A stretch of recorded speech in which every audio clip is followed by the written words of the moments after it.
Did you ever have a dream where you were back in school, you enter a class, and you realize you have a final exam on a topic that you have no idea what it is?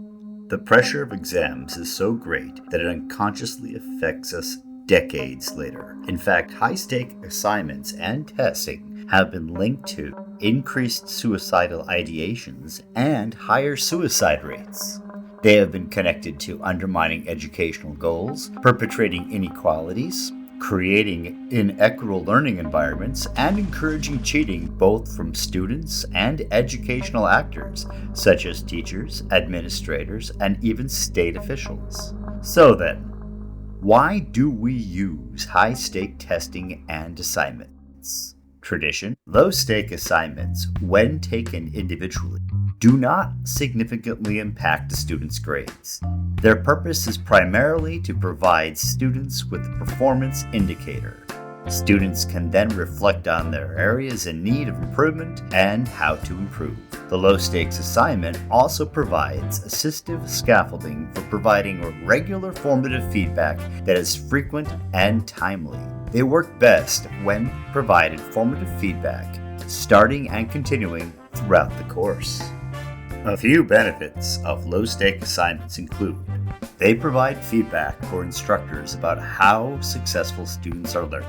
This can be particularly effective in environments where it is hard to pick up on subtle clues of students struggling, such as online or hybrid classes, allowing instructors to direct students to resources if they need further assistance or support. Early feedback opens up communication between students and their instructors, possibly increasing their likeliness to seek help when needed, allowing students to be active participants in the evaluation of their own learning, encouraging students, and increasing the likelihood of the engagement and attendance. Many of these will raise your retention rates and help students succeed. What would low-stake assignments look like?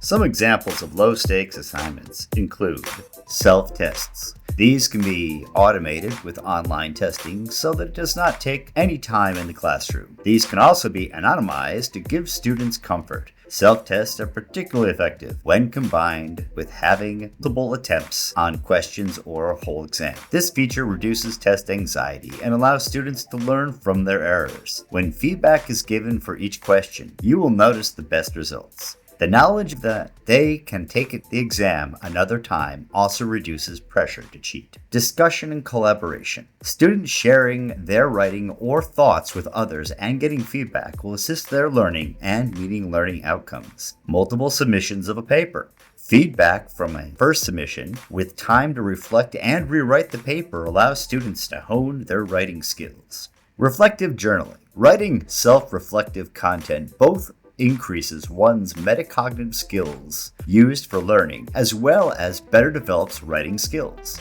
An added perk is that AI tools have a hard time replicating this type of writing as well.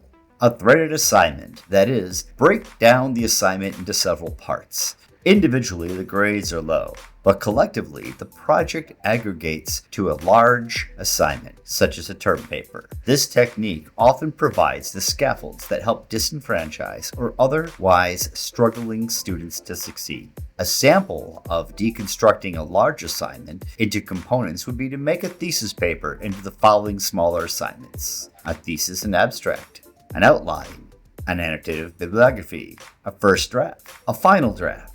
These are just a few examples. However, they offer an excellent opportunity for both you and your students to get the needed feedback to help improve your course's student success rate. These also help develop a grading system that can clearly show the steps necessary for mastering the meeting of the learning outcomes of the course.